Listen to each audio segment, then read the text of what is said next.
नमस्कार. आज आपण बघूया बटाटा भजी कशी बनवायची. 2 बटाटे घेतलेले आहेत. त्याचे मी बारीक असे स्लाइस करून घेते. त्यानंतर बटाटे पाण्यात ठेवलेली आहे, त्यामुळे बटाटे काळी पडत नाही. भजीसाठी पीठ बनवताना बेसन घेतलं आहे, ओवा, हळद टाकली आहे, तर मसाला टाकते, मीठ टाकलं आहे, तांदळाचं पीठ थोडं ॲड केलं आहे, त्यामुळे आपली भजी कुरकुरीत होते. सोडा टाकला आहे खायचा. मिक्स करून घेऊया. त्यात पाणी ॲड करूया.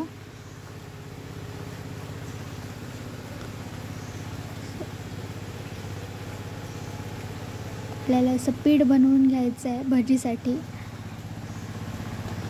आता मी या बटाट्यांना मीठ लावलं आहे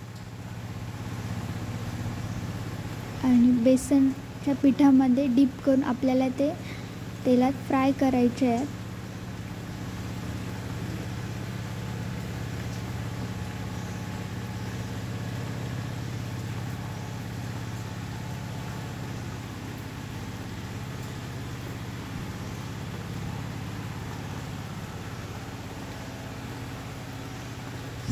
बटाटा भजी रेडी झालेली आहे. मस्त असं पावसाळा पण चालू आहे, तर तुम्ही पण ही रेसिपी नक्की ट्राय करा. रेसिपी आवडली तर लाईक, शेअर आणि सबस्क्राईब करा.